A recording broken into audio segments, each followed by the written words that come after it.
Are you good? Mm-hmm. Why'd you say that so? Mm-hmm. Because I knew you would hit the record button. Well, yeah. You have to eventually. You always try to get me doing something and then you hit the record. That's because you're always doing something.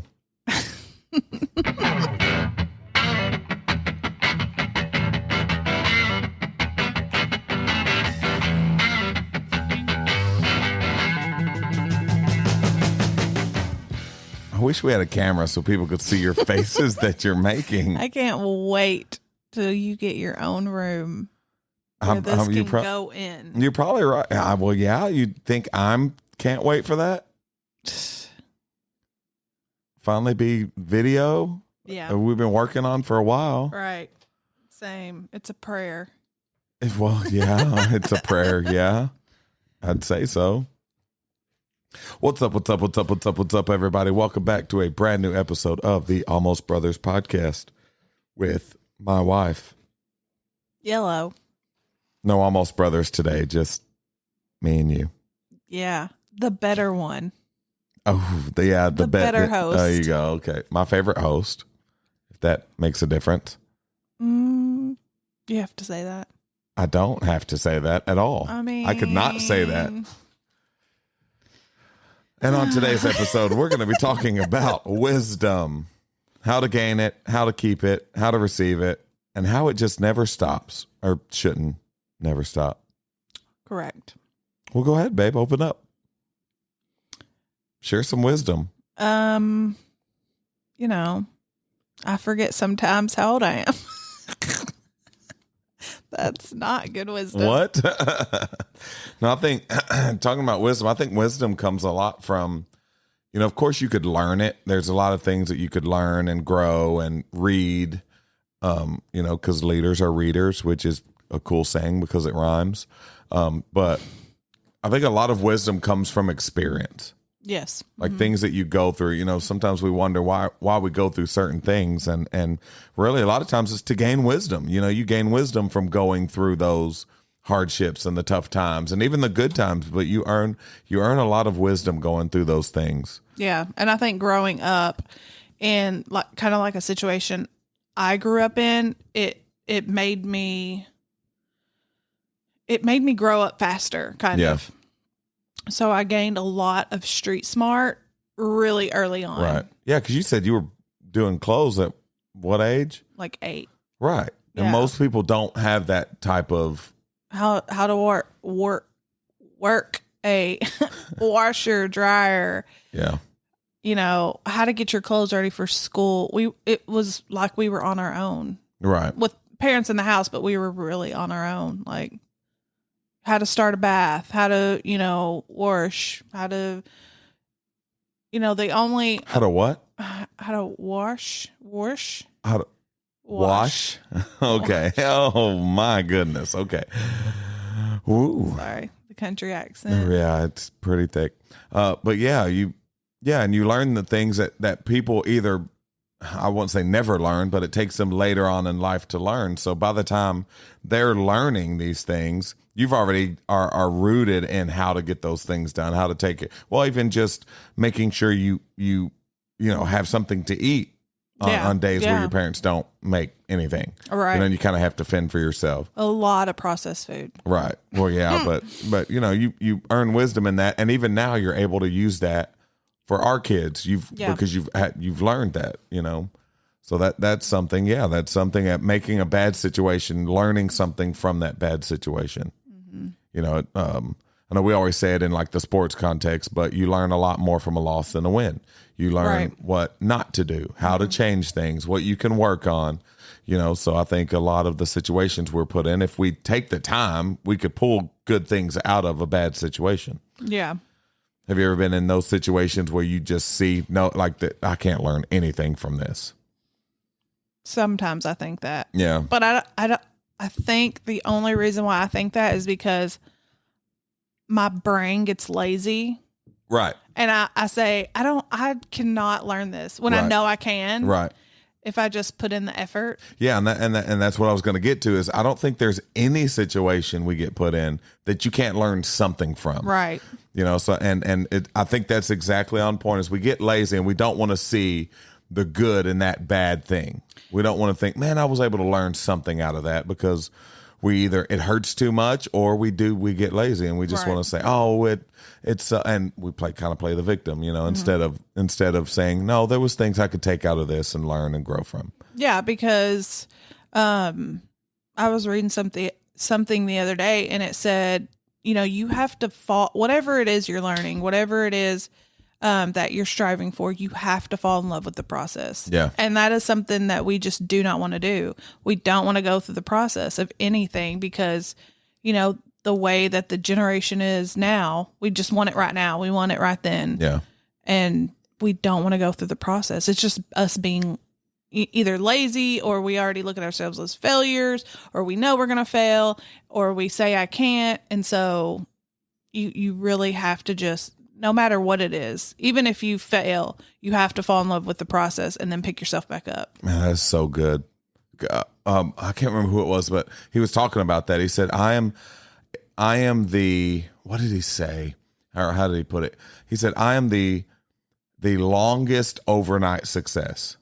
Because he said, it took me 30 years to become an overnight success. Because that's how people think. They think things just happen, and, so-and-so has 5 million followers on YouTube or whatever. And they think it happened overnight when it took years to get to that point, or they see a great musician or a great speaker and they think that it just happened overnight. And it's like, you don't understand the process that it took to get to that point. He said, people think because now they know me that I'm an overnight success. He said, it took me 30 years to get here. Right. 30 years of things that you haven't seen. That's gathering a lot of wisdom over a lot of years to be able to get to the point where they're at now. I like to think of, Joseph in the Bible. He had to go literally into the pit. Yeah. And then he was positioned all these, places that he went through, all this hardship he went through to actually get to the palace. Yeah. So he was getting in position every time. And he could have thought, he could have quit in between. Yeah, or he could have just gave up. Years of going through that process. Yeah. And so he just, time and time again, kept getting up, not complaining, just going through the process so he can be positioned. And I just always think of that. Yeah. And that's good. And that, learning how to go through that and still come out trusting in God. Yeah. Trusting in his process and his timing and his will, and that takes a huge level of learning how to take the good out of the bad and develop wisdom. Because wisdom isn't something that just comes. It's something, it's a learned thing. Right. We're not just like, oh, I'm super wise. It's something you have to learn, and you have to look for those things that you could take and build on. And like you said, I think in the culture now, we like to cry and whine and give every excuse for why instead of, oh, I can grow from this. Right. And even now I think back to me, being 38, I think I'm at 29. Yeah, right. Yeah, okay. I think, we're still like this. It's not that we're, oh, okay, well, we got it all together. We know what we're doing. Or no, like there are days where I know I should get up and at least put in the effort to maybe exercise or maybe eat better or maybe read my Bible more. And there are some days where I'm just like, I do not want to do this. I'm exhausted. Yeah. And I know I can better serve myself if I do this every day, but it's just I'm just not there yet every day. And I don't think we ever will be, but I know better. And we can get better. Yeah, we can get better. Yeah. And every one of us have a certain area in our life where it's like, I really need to get better here. Yeah. Yeah. That's what me and Richard talked about a couple weeks ago. We were talking about like, I can do good at my diet when it comes to food, but then I get lazy when it comes to exercise. And I'm like, I need to really focus more on exercising, on actually getting up. I want to be active. I want to be able to play with my grandkids when that happens. Right.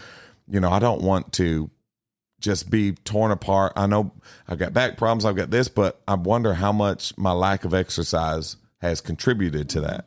So it's like, man, I've got areas in my life I need to apply some wisdom to also and get better at. Yeah. And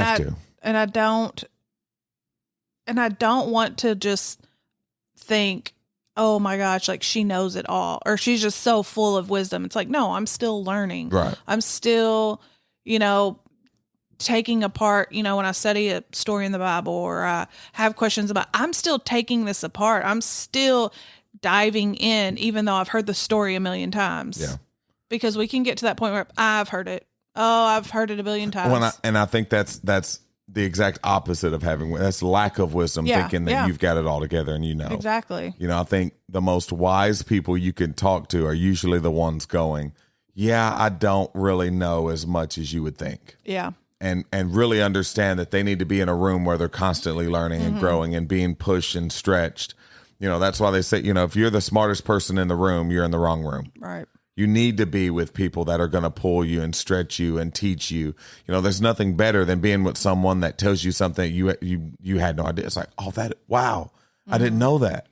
And you learn something. So now you leave the conversation knowing something that you didn't know going into it. Like there's nothing better than that, because that means you're constantly learning. Right. I feel like a lot of people, especially in ministry and in church circles, they think they get to a point to where, no, I got it. And it's like, I don't want to be around those people. I want to be around the people that are constantly questioning, constantly wanting to learn more, constantly wanting to further themselves and learn from people. And that's what's so cool about just talking with people and being like, hey, what's your story? Right. Because you could teach me something that I didn't know about you, or that I didn't know by just listening to your story. Yeah. And it's like, oh, okay, I feel like, man, now I could better serve you because I've learned something from you. Yeah, and it's all walks of life. Yeah. Is that I want to, and that's the great thing about being in ministry, is you literally run into all walks of life, no matter where you are. And you can learn and take from every single person. Yeah. No matter what position you're in, no matter what title you have, like you can learn and hear their story. And because we all live different lives. Right. And I just love hearing, like, especially testimonies, like it's like my favorite. Yeah. We'll be right back.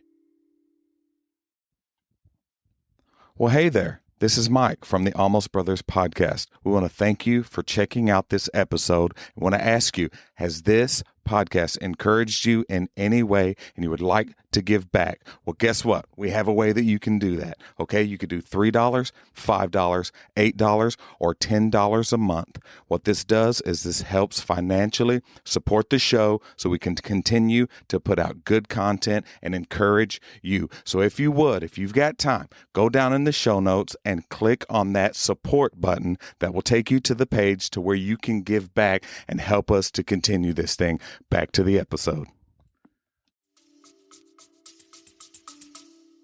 Yeah, because again, you see what people have been through, and it's like, oh my goodness, Yeah. it's awesome that you're here. Yeah. That's good.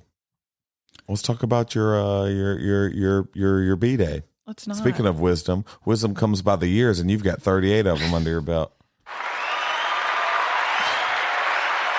See what I did there? With the transition. So how does it feel? It feels not good. You said the other day, like, I feel a year older. Okay, so it was like we went to dinner. We went and ate Mexican, and we went to like some stores, and we stayed up a little bit later than normal. Right. Not even crazy over late. 9. Right. 9. Just sitting at the house after we ate dinner. Yeah. And I literally felt like I aged 10 years. Yeah. We had a basketball tournament the next day. Yeah. And it wasn't even like, oh, we stayed up till 5 and we had to get up at 8. We were like up till 1. No, I wouldn't even say that. It was like maybe 12, 11. Right. Yeah. And then it was like, I couldn't wait to get home and take a nap. It felt like it felt like death the next day. It was I like, cannot wait oh to get my home and take a nap. gosh, we're so tired. I can't do it. Yeah, it's crazy. Like I can't stay up like. And I miss the nights of just staying up and playing video games. You're crazy. I love sleep. That's What too. I learned in my 30s. Oh, that's the wisdom you got? Yes. Oh, yeah. I do too, but I remember me and Cody, we stayed up one night. I can't remember if it was a video game or a TV show. It was one or the other. And I remember our alarms for work went off. Yes, I remember that. So we like pulled an all-nighter of just hanging out, watching TV or playing video games. And then went to work. Yeah. There's no way I could do that right now. No. And you're not even going to like a factory. Like you're right at the church. Like I couldn't do it. I would be just like like dying. I would just be like foaming at the mouth, just like you'd call in. No way. Yes. So with each passing year, does it get like earlier and earlier you need to go to bed? Oh, 100%. Like you have me on here late right now. Oh. Oh, okay. Like when are we getting done with this? I'm ready for bed. I might fall asleep sitting here. I'm just kidding. That's not good. I'm just kidding. Well, if anything, it's just one more year I get to love you. Mm-hmm. Yeah, and drive me crazy. And drive you crazy. Yeah. And one more gray hair coming in. Ugh. Don't say that. What? I'm sorry. I thought we were in the circle of trust. What happened? Yeah, the gray hair in your beard. Darn. Darn diddy darn darn. Why is that still on here? Take it off. Why you got to talk about the gray in my beard? I mean, that's a low. That's a low blow. That's listeners. do you hear this abuse that I'm having to take right now? It's okay. You can dye it. So I'm not dyeing my my beard. I'm just letting it happen. And for everyone, I actually don't mind it. I love the gray coming in. And my beard? Yeah, you're my old man. Don't do that. You're 6 months older than me. Don't do that. Don't do that. So you're about to turn 39. Let's hear it. That's 6 months from now. We don't need to talk about that because it's coming up. It's not coming up. We're talking about your birthday that just passed, not what Yesterday. I've got going on. It was full of basketball games. Yeah. And I've already got the kids calling me old anyway, so I don't need your help.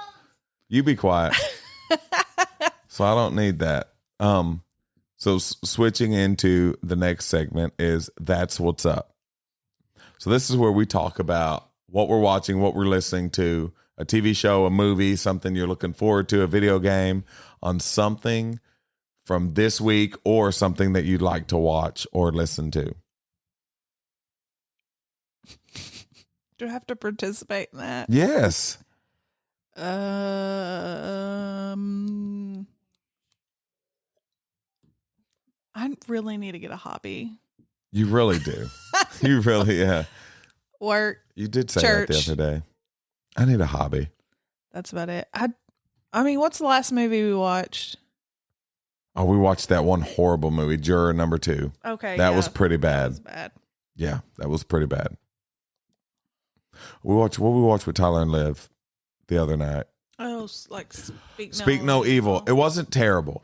It wasn't terrible. It was a good, like, kind of psychological thriller. Mm-hmm. It was pretty good. Yeah, that's a good one. I love the movies that kind of work my brain. Yeah. Yeah. Like the Who Did It.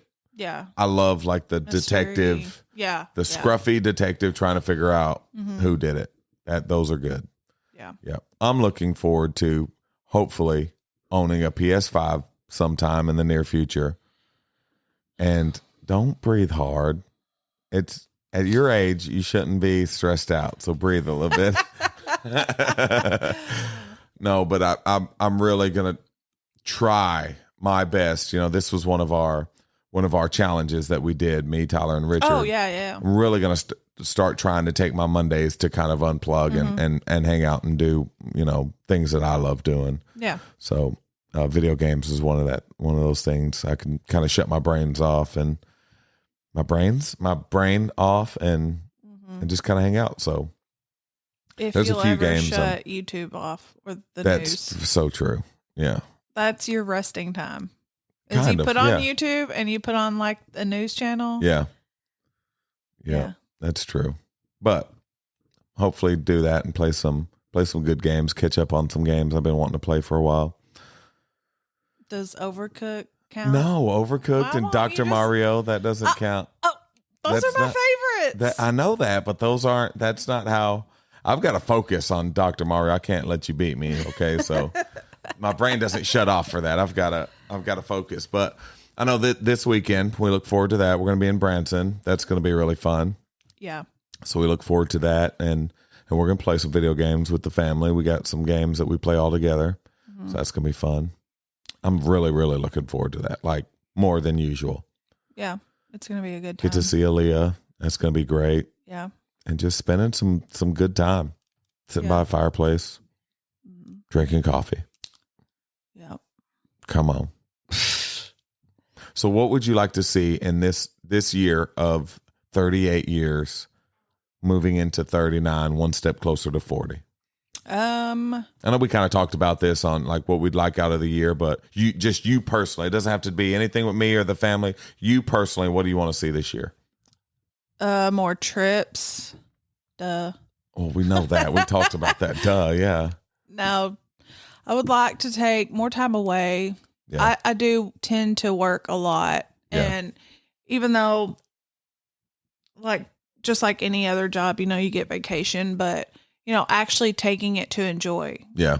Because I think the last year I just spent so much time focused on, moving and maybe a little bit around Christmas time just to shop, but I never really actually got to take like a full week. Or you would take days off and we'd kind of be just around. You'd take the day off to just get to hang out around the house, instead of doing something. Yeah, that's a good one. Yeah. So vacation. Yeah. I know we've got a few things that, especially early on in the year that we're going to be doing. We're going to Branson. We're going to Tyler Hilton concert. Yeah. I've got a lot of things to look forward to. Yeah, I've got a few places I'll be speaking at. So the next month and a half is going to be, kind of go. So it's going to be good. Yeah. And I always I've realized these past 38 years that there was a time, of course, where I loved staying home and loved being a homebody, but I love like just getting out. Yeah. Because going from like being in an office and working and then working from home, you don't get that interaction with people. Yeah. And like, that's what I loved. Like, and see, and what's crazy now, especially with me being in the ministry, it's the exact opposite. Like I'm ready to come home because I've been out just around people all day. It's time for me to get home and lock the door and stay in my bubble. And I'm like, I just want to go home. I haven't been. So that's a hard balance too, which we'll talk about. That'd be a good episode, is balancing each other out when our jobs are very polar opposite. Yeah. You're here by yourself in the office and I'm out with people all day. Yeah. So then your time off, you want to be out with people, and my time off, I want to be at home, so that's a hard balance of figuring out how we want to do this. And yeah, that's good. Yeah. Cause when I was in the office and I had, tons of friends and I was training people and I just loved that interaction story, and I would get to witness to people and, let them hear my story and it just, you don't know it's awesome until it's gone. Yeah. And then you're sitting there in an office by yourself, a house alone. It's like, I miss people. Like, and I'll message them. I'll be like, I miss you. And they probably think I'm weird. That's funny. And I'm sure they probably don't even listen to this, but I do. I'll message them. I'll be like, I just Big Kurt miss you. listens. Yeah, but she's not in the office. But Oh, I still yeah, that's message true. her. Yeah, that's true. I forgot about that. Yeah. I still message her and say, I miss you. Yeah. Yeah, that's so true. Yeah. Well, and even, we're closer to home, but we're not down the street. Right. Right. So even seeing those people is a little bit of a drag. I mean, even going to see mom, it's like we have to plan that night out. Yeah. Because it's like, okay, we get off work and then we drive down and then we have to get back. So we only have very much time. Man, I know I've been able to spend a lot of time with Dad. That's been amazing. Getting to sit with him and Micah and really get to just have good quality time. And we've about every other week we've got to sit together and have dinner. Yeah. It's been amazing. Being closer to family. Right. But sometimes it's a little bit cumbersome to be able to go and see people, so you kind of have to plan those things out, especially right now with the kids and school and basketball and all that. But yeah, that's definitely. It's a busy life, but I know that eventually, we won't have this anymore. Right. Yeah. So I enjoy it. I'm going to see Hunter's baby tomorrow. Nice. While I'm out. Yeah. Talk to him tonight. So I'm about to come by and see my nephew. So yeah, he's a chunker. Yeah. So I look forward to that. Speaking of getting out and seeing people. Got to do it. Yes. How'd you think today went? How do you think service went? It went amazing. That was awesome. You're awesome. Oh, thank you. What? I wasn't ready for that. Like, what? Well, thank you. Thank you. Well, you're awesome. And it's been. Do I not say that enough? I threw you off. I wasn't ready for it. That's for sure. Babe, well, you're awesome. Oh, thank you. I'll tell you more. Okay, it's fine. You could, that's thank you. You're awesome. And the 38 years do you justice. You look great. Really? And I love you. Absolutely. You don't think I have more wrinkles? I love every wrinkle that you do have. So I have them. You just love them. I'm not saying that you do have wrinkles. I'm saying if you think, I'm saying if you think that you have wrinkles, I love them. Whatever you think, I'm scared right now to answer the question is what I'm saying. I'm just kidding. Okay. I'm in danger. Remember that meme? Yes. So now we're about to have a 12-year-old son. Yes. How does that make you feel? That breaks my heart. Breaks your heart? Yeah. Or like makes your heart happy? No, it breaks my heart. Oh gosh. Because I want him to be 2 again. Yeah, he's with the chubby cheeks. Yeah. Dadu. Yeah. Dadu, you see me dance? Yeah. Oh, no more of that. I know. That hurts. Now he's as tall as you are. Oh, gosh. I know. Yeah. And he keeps switching rooms every time I go into one. He's like, I'm going in the other room. I'm like, all right, I'm out. I'm gonna head in here. I'm like, I walk in the other room where he's in. He's like, I'll go in the other room. I'm like, what? Yeah. What? Yeah. That's funny. Yeah. Well, I love you. You got anything else on your heart? Or mind? Mind or heart? Nope. Well, happy birthday. Thanks, babe. It's over now. My birthday's over. You said you get a birthday month. Don't change it now. But I feel like I age every time someone tells me happy birthday. I'm like, oh gosh. Oh, it is, isn't it? That's what happens when you're 38. Hey, listeners, we just want to thank you for your continued support for the Almost Brothers podcast. Do us a favor and go to your favorite platform and rate us and like us and share with everyone that you know. Thank you so much. Love you.